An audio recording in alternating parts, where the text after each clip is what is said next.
waxaan salaamayaa ummadda Soomaaliyeed guud ahaan waa dhawahay waana idinka mahad celinayaa xiriirka aad ila soo xiriirtay haddaan ku hormaro warbixinta gobolka Gado waa gobolka 18 gobol ee Soomaaliya ee xorta ah ugu weyn gobolka labaad ugu weyn weeyo gobolka bari baa la sheegay inuu ugu weyn yahay waa gobolka labaad gobolka kaliya laba dawladood oo Soomaaliya xinif la laho Christian xuduud leh waa gobolka kaliya ee Soomaaliya midda xorta ah Soomaalida xorta ah laba wabi ay marto marka inta kaga gudbo gobolka Gado waxa ku soo duulay xukuumadaha Habasiya oo Ardisooba ay saldhiga u tahay iyo xukuumadda Urakayaate ay Nairobi saldhiga u tahay labaduba ayaga oo doonayo dadkooda inay qaybiyaan sidii Ingiriiskii iyo Talyaanigii uu u qaybiyay Soomaaliya kuna saleynayo xuduudihii 1900 iyo sodomeeyadii 1950 intii u dhaxaysay inta marka inta kaga gudbo maamul beeleedyadii laga soo askumay Ardisababa Pakistan loo dhigay dawladda filla Soomaaliya fadhida Soomaaliyeed waxay kala macaamishaa gobolka Gado koox hadday tahay gargaar hadday tahay saanad iyo amni iyo dhaqaale iyo hadday tahay waxa weeye xaq bini'aadamku uu leeyahay qarannimada inuu ka helo adduunka ka helo waxay gacanta u galaan koox qowleysato joogta Kismaayo labada dawladood ee gobolka kala xirtay kala caymatay si ka baxa degmada Balxaawo oo gala degmada Baardheere wixii kamid ah oo ah gobolka Gado 80kiiba in boqolkiiba in ka badan 70 waxaa loo fadreeyay dawladda Kenya taas oo kula kacdo barakicin dil xabsi iyo duqmo joogto ah Balxaawo Ceelwaaq waa 182 kiiloomitir ummadda Soomaaliyeed oo ku nool wax gurmada iyo wax gargaar ah loo geeyo male xuquuqda ay lahaydna waxay ku dhacdaa jeebka Darwiish iyo Axmed Madoobe meesha la yiraahdo Baardheere iyo Ceelwaaq waa 200 kiiloomitir ayaduna waa sidoo kale meelaha anagu aan joogno lagama ogolo gurmad iyo gargaar dacwooyinka xanuunka badan ee soo maray waxa kamid ah aad baad u maasantahay Cornel warbixintaada intaasi kadib dabcan sanad cusub ayaa la gudagalay 2018 maxaad nooga sheegi kartaa dhacdooyinka ugu xanuunka badan maadaama gobolku uu yahay gobol arrimaha bini'aadanimada ay ku badan yihiin ciidamada shisheeye oo gumaysi ahna ay joogaan dhacdooyinka ugu xanuunka badan waxa kamid ah sanadkan bilowgiisii ama aakhirkii sanadka hore wax aan ka dhicin caalamka markii laga reebo Falastiin baa ka dhacay gobolka Gado bisha 12aad aakhirkeeda taangiyaal cagafyo ah oo dhinaca badeelkii iyo cafkii kale dhinaca tawreedkii iyo madaafiicii iyo qoriyihii salafarka kale baa gobolka Gado ku soo dushay kuwaas oo doonayo gobolka Gado gaar ahaan degmada Balxaawo saddex markii loo dhigay meel kamid ah inay goostaan waxaan codsi u dirsanay dawladda filla Soomaaliya ka taliso oo aan isleenahay haddaynan ciidan iyo awood laga helin waxay leedahay cod iyo qalin sharci ah xukuumadda hadda jirta Xasan Cali Khayre wasiirada ay meesha u direen way xaqirta taas oo aan u arko aniga shakhsiyan qof walba nin aniga yiri waa dunida la kala isadoo nala ogeysin ansa ilaa aakhiru sabaan idilkiisii maladii dawladda Soomaaliyeedna ay ka afgobaasatay oo nooc walba lahayd taa waa dhulboobka iyo duulaanka waxa kale oo kamid ahayd bishii koowaad oo sanadkan ciidanka wasaaradda arrimaha gudaha Kenya ay leedahay baa soo duulay degmada Ceelwaaq rag ku laayo saraakiil iyo dad shacab ah waxayna burburiyeen dhaqaale malaayiin dollar ah oo shacabka Soomaaliyeed uu leeyahay shirkadda Hormuud ana xawaalad u ahayd ana isgaarsiinay isku maqlaarahay waxa kamid ah meesha la yiraahdo Shacab oo deegaanka Faafxadun hoosta hooyo foolatay oo laga soo qaaday cisbitaal ay ugu dhawaatay Mandera ilaa Mumbai dhabo meel kale oo la geeyo aysan jirin xuduudda markay maraysa Kenyaanku waa diideen in la gudbiyo saddex habeen bay waxay taagnay xuduudda Ceelwaaq Soomaaliya iyo Ceelwaaq Kenya dhexdooda garbaarey bal loo celiyaa diyaaradaha laga soo saaro buraan markay maraysa isku dhimata habeenka 7 saac habeenimo isku dhimata iyadii cunugeedii marka taasoo qisoo wada qubxiyo qatarisana iyo qaybahan sii qarshay qaaran mara saaray waxyaabahan ka xishoonayo oo dad mas'uuliyiin sheeganayo gobolka ka soo joodo ay sameynayaan ama mas-uuliyiinta sare ee dawladda ee dalkaas masalaysiya xildhibaanadoodu aad moodid in ay heshiis kula yihiin ummado kale ka jira gobolka Gedo. laakiin iyadoo sidaad sheegtay xaalku uu yahay haddana mar walba waxaan maqalnaa markii dawladda wafdi ay u dirto sida hadda tan aad ka dhawaajisay oo beled xaawo oo kale waxay sheegaan in arrintu ay fiican tahay ciidamadan hadda gumaysiga aad ku sheegayso ay yihiin ciidamo nabad ilaalin ah shacabkii horumar uu ku tallaabsanayo weligiisba aanan arag see wax u jiraan marka adeer cidda sheegto in gobolka Gedo ay horumar ka jirto ama ciidamada jooga ay amisom yihiin waa cid madiidinu ardisada iyo Nairobi ma aha cid u shaqayso ummadda Soomaaliyeed waxaa taa daliil ah warkii Juxa intuu tagay degmada balad xaawo uu yiri wax borobalema kala jira gobolka Gedo ayada oo Falastiin ogiyo shanta qaaradood meel ka dhaceen waxa balad xaawo ka dhacay Falastiin ogiyo shanta qaaradood caalamka meel ay ka dhacday ma ay jirto waxa weeye marka waa bariyay shacab lagu diray dadka waxa ku hadlayo ama dawlad sare ka mid ha ahadeeno ama kooxda Malaysia beledka ee Kismaayo ay Itoobiya ka geysteen ayaga ay guuleystaan ha noqdeeno cid kasta oo shacabka iyaga xuquuqdiisa duutiiso waxa weeye ma aha cidna tasto waana cid aan dadka dhibaatadiisa ka danqaynay madiidinaha jecel inay guumaysiga xoga u gudbiyaan baan dhihi karnaa dhinaca kale Kenyaatigu gobolka Gedo waxay ka geystaan duqeymo waxaa jira xoolo fara badan oo la laayay geelaba ha u badnaado arrimahaas wax ma ka qorteen oo wax ma ka diiwaan geliseen adeer waxaan diiwaan gelinay 100,000 oo neef oo nool oo xayawaanka lagu dhaqmaa geela uu muhiimsan yahay hadii Soomaalida waxay ku dhaqantaa ugu qiimaha badan waa geel lo ari gaadiidka faradaha ah oo uu deerku ka mid yahay xayawaanaadka kale oo khayraadka dalka ah iyo 100 qof oo dawladda Kenya ay dishay waxaa jirto dhaqaalaha ummadaasi ay leeyihiin oo shirkadaha xawaalaha iyo shirkadaha isgaarsiinta ah burburin lagu hayo joogta ah oo haddii la rabo shirkadan waa la daminayaa bimasalan hadda degmada Ceelwaaq oo kale waxaa hoos tago deegaan intaas oo 100 kilomitir 500 600 kilomitir isku celcelisa waxaa ku nool in ka badan 3 milyan oo qof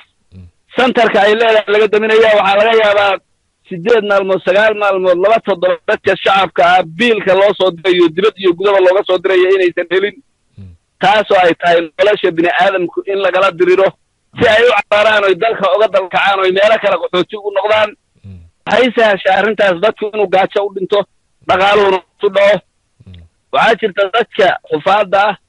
ah oo garashada dheer oo ama dhaqanka ama siyaasiyiinta ama aqoon-yahanada ee ka soo jeeda gobolka Gedo waa qof la dilo oo dawladda Kenya iyo dawladaha duulaanka ay dadka u shaqeeyo qof ay dilaan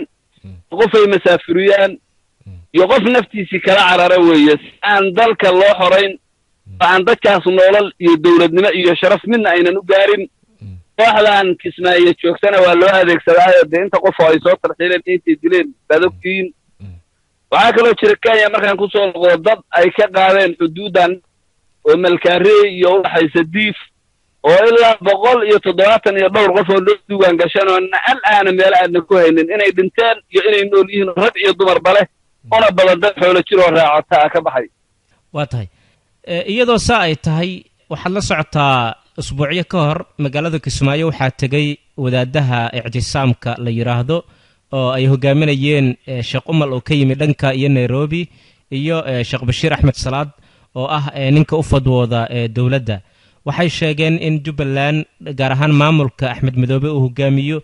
uu yahay maamul horumarka bulshada ka shaqeeyay ayna tahay in la shaqeeyo oo la taageero iyagoo waliba dhagax dhigay guryo waaweyn oo magaalada Kismaayo ah inkastoo maran uu ka taagan yahay arrintaas aad u aragtaa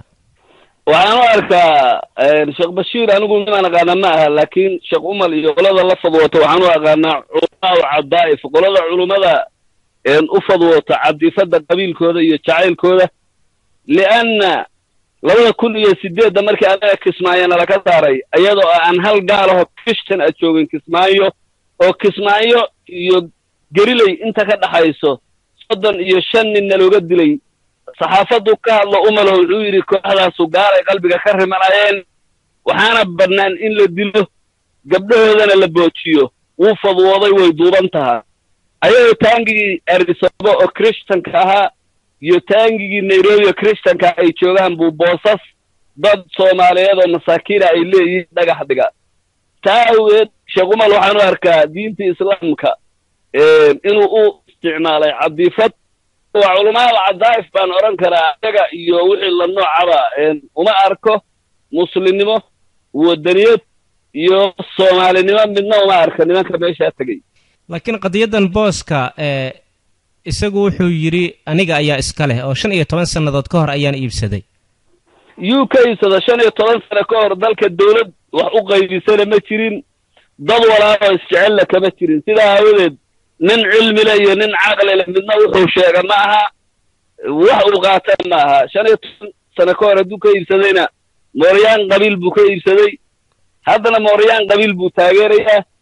haddii uu hadda booqayna hadee waa sheekh oo kala ka bayray wadadii loogu talagalay inay culimada Islaamka ay qaado waxay taceel wanaagu inta joogtana waa marqaatiye ayadoo aan gaala joogin baanaga dhiiganaga yu daliishaday ayadoo ay gaala joogtana guryo bil lagu ka dhisaya marka ka intaas aan uga gudbaya ma doonayo in ku rabto waxaan dhigi karaa waa walaal xagto oo bireeyo marbo gabaldaha sidiisii meeshay qorraxdu ay ka marto ama mantucu ka maraan anigu aqaana ninka waayahay dhinaca kale marka aad fiiriso gobolka Gado iyo guud ahaanba goboladan hadda aad ku sugan tihiin qaybo ka mid ah ee Jubbaland warbaahintu aad bay u maran habaabisaa gaar ahaan kuwa reer galbeedka oo kale xoogana ma saaraan dhacdooyinka xagga bini'aadanimada ah halka aad arkayso dhacdooyinka Kenya inay xoogga saaraan oo ay buunbuuniyaan oo maanta haddii gabar Kenyaati ah la dhaawaco 2 maalmood ayay qaadaa dhigaan oo ay ka hadlaan maxaa marka keenay in ay ka hadli waayaan qadiyada gobolka Gado waliba dhanka kale marka aan tilmaano VOA-da oo kale wariye kuma lahan magaalada Kismaayo wariyaha uga hadla u qabilsan Nairobi ayuu joogaa oo gobolkaas waxay ula tacaamushaa sida gobol ka tirsan wadanka Kenya oo kale maxaad ka oranaysaa arimahaas aad u mahadsantiin waa macruuf weeye taas dadka muslimiinta reer galbeedku ay rabaan inay duleeyaan waxay u soo diraan dad canaasiir oo la daris oo Kristana sida Falastiin ka jirto sida ka jirto meesha la yiraahdo Chechnya iyo meelo badan oo muslimiintu ay degan yihiin hal gaal oo Yahuudi ah markii wadanka Falastiin waxa uu yeelo waa la buunbuuriyaa waankum muslimiinana lagama hadlo taa cagsigeeda saxaafadda xorta looma ogolo ayadoo baga dhexe dal horumar tadawuray u yahay in ay waxa hadda ay xaq u leeyihiin la soo tabiyo tan ayaday la miisaalsan marka waa wax caalamka ka jiro qofkii garashalana uu garan karayo damaaciga fogaantiisa iyo danaha laga leeyahay mujtamaca halka degan sida la rabo in loo dulaysto waa tahay dhanka ciidanka markaanu eegno halkeed hadda ka joogtaan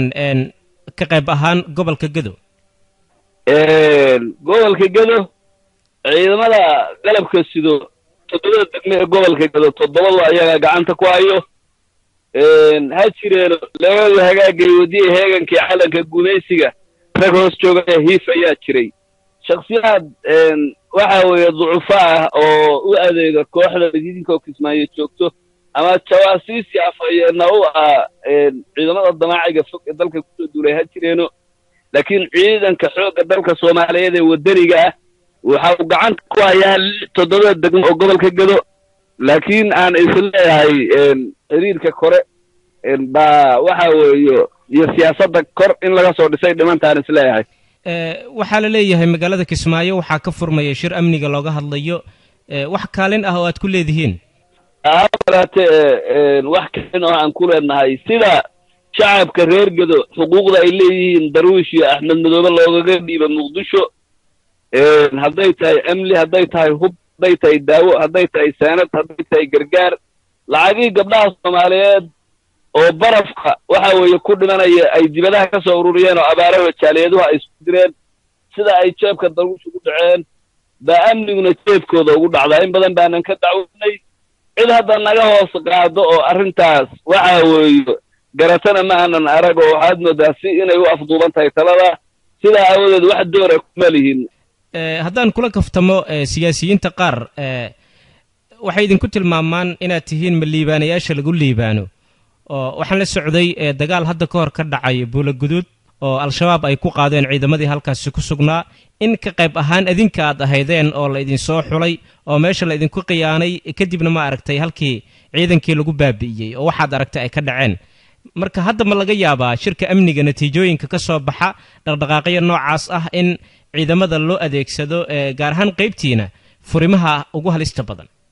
annagu waxaan nahay liibaanayaasha liibaane ma nihin ma liibaanayaasha lagu liibaana sababtooy tahay waxaan nahay dhulka nimanka leh qofku waa bini aadama waa la khaldi karaa oo mid jinsiga asaga oga eg ciidana inuu la leeyahay sheeganaya khaldi karo waxaan nahay kuwa muraalkooda iyo hiyigooda uu aad u sarreeya saacadda ka dambayso damaaciga iyo dhagaraha ay dhigeenna aad bay u dheer yihiin hanala soo gacansiiyo ciidda iyo calanka buluugga ah nalala difaaco waa tahay aadanow gebagabada ayaan ku dhownahay marka la hadlayana waad la socotaa alla wuxuu leeyahay idaa qultum facdiluu haddii aad hadlaysaan cadaalad u hadla marka la qiimeeyo xaaladda gobollada gedo iyo jubbooyinka iyo waxa ka jira iyo ciidamadan shisheeye kenyaatiga iyo etoobiyaanka iyo dadkan masaakiinta ee lagu tumanayo iyo dad dabcan hadla ayaa jira oo adiga aad ka mid tahay oo dhinacyo kale ay ka mid yihiin dhinacba dhinaca kale ayuu ku eedeynayaa inuu madiidin yahay oo shisheeye uu soo kaashaday haddaba marka cadaaladda laga abbaaro ma la dhihi karayaa labada dhinac ee is eedeynaya dhankiina iyo dhanka axmed madoobeba nin walba waxa uu u tartamayaa sidii etoobiya iyo kenya ugu shaqayn lahaa ilaan adinkiina etoobiyaankii aad eedeynaysaan waadna hoos joogtaan oo ciidamadiinii waad la joogtaan oo waad la quraacataan waad la qadaysaan axmed madoobena waa sidaas oo kale marka aniga ha la igu shaqaysto aniga ayaa xamaali fiican iyo aniga ayaa xamaali fiican ma loo arkaa aad baan uga mahad celinayaa qofka soomaaligana fikirkiisa xor buu yahay maya looma arko markaan hadda axmed madoobe ka soo qaaday axmed madoobe isagoo allahu akbarlo diinta ilaahay ka been sheegayo buu 2006 kismaayo nagu soo weeraro jahaad sheegayo waxa weeye kismaayo naga qabsaday xuduudaha nimid waad garanaysaan dagaalkii iidaale iyo ka dhacay meesha la yidhaaha batuuma sidoo allahu akbar u lahaana isaga oo kenya iyo wato waxa weeye qoladii ayaga ahayd buu dib u yimid laakiin isagu waa lagu dhex darsaday baa la yidhahdaa etoobiya wadatay waa lagu dhex darsaday aan idhaahdo waxaa laga wajilo intelligensiga christianka u ah islaamkana ka been sheegayaan raba inaan tilmaamo annagu gaalada in ay dalna leedahay dalkanagana aan leenahay haddii nabadgelyo laga helayo darisnimo la helo haddii la waayana xumaanta ay samaynaysa la tilmaamaan anigu aaminsanaha aniga iyo tiimkayga ma doonayo in ayada loo adeego ma doonayo inay nagu adeegato laakiin dadka ay dirsatay oo marna diin baan wax ku difaacaynaa marna ayaga ka hoos jiro oo hadba dhinac u rogmo oo tirtiriyoolayaasha ay tilmaantaasi khusaysaa aniga ima khusayso waayahay waa ugu dambayntii kolley ummadda soomaaliyeed wixii xunna way garanayaan wixii sanna way garanayaan dabcan waan kaaga mahad celinaynaa wakhtigaaga iyo tafaasiisha aad naga siisay waaqaca dhabta ah ee jira soomaaliya cudurka ugu daran ee maanta haystaahi aadanow waa ciidamo shisheeye oo soo duulay oo dana gaara leh markii aad websaydyadooda gasho markii aad eegto ajendayaashooda iyo istaraatiijiyadooda waa howl u gaar ah oo iyagu ay wataan soomaaliduna waxay tidhaahdaa gacmo daahir ah ayaa wax daahiriya ama gacmo nadiifa ayaa wax nadiifiya haddaba dadka hadda ka hadlaya xaaladda waddanka haddii ay doonayaan in soomaali dhibaatada ay ka baxdo sow ma habboonaan lahayn inay iyagu isdaahiriyaan marka hore shisheeyaha ay iska hufaan safkiisa ay ka baxaan taasoo xitaa diin ahaan ma aragtay culummadu ay ka hadasho sow ma fiicnaan lahayn in shisheeyaha horta marka hore laga haro dhinac walbaba aad baad u mahadsantahay waxaa weeyo markii ceelaliya heshiisaan maal biyo caddaabay soomaalidu ku mahmaadaan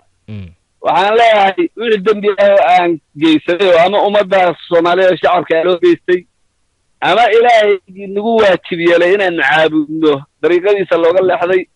inta nool intay ka istigfaarata annaga soomaalida oo walaalaha aan wada hadalno suuqa ajnabiguna halkaasu ku xirmaya aniga baaqa aan joodinayaa kaas laakiin ajnebiga aadanu si kastoo loo dadaalo waxa uu isticmaalaa siyaasad intaas oo qarni soo jirtay haddii adiga aad ka harto faarax uu ka haro jaamac uu ka haro qof kale ayuu wataa wuxuuna sheegayaa mar walba in Soomaali ay wadato hal qof kaliya xitaa haddii uu wato wuxuu isagu sheeganayaa Soomaali baa ay wadata nabadiina ayaa ka shaqeynaya wadaad baa ka soo horeeya oranaya shisheeyuhu nabad bay noo ilaalinayaan mid kale oo jaamacadahooda ka soo baxay baa ka soo horeeya oranaya laamiye ayaa naloo dhisaya marka miyaanay habboonayn in sida hadda loo fakarayo si ka fog loo fakaro mansooratigaan ka hadlaynaa iyo marxaladda hadda taagan dunida marba waa marxalad hadda waxay leeyihiin waxaan la diriraynaa argagixiso ayagaa argagixiso oo shacabkii Soomaaliyeed argagixinayo oo dhibaataynayo dhinaca kale markaan ka eegno hadda sitimaankan Maraykanka nin baa dadlaayay ninkaa waa Christian waxaa leeyahay maskaxda looga jiraa sitimaanada ka horreeyay qof muslim ah qof mindi oo la baxay waa argagixiso waa magacyada ay gaaladu samaynayso taa markaan intaa kaga gudbo marka annaga laga hadlayo annagu hadda waxaan nahay daddaay dulankii farada badnaa xayawaanka adeerka sida Soomaalidu ay ku dhaqantay sida geel oo kale awrku markuu dhalinyarada yahay la raro wuu buubaa wuu tuntaa dadkii burburiyaa ka bacdina hayin buu noqdaa hanka la saarto iyo cidda helayga saaratay waa ku nabad galaan annagu marka waa burburno waa garbabeelnay in caqliga shaqeeyo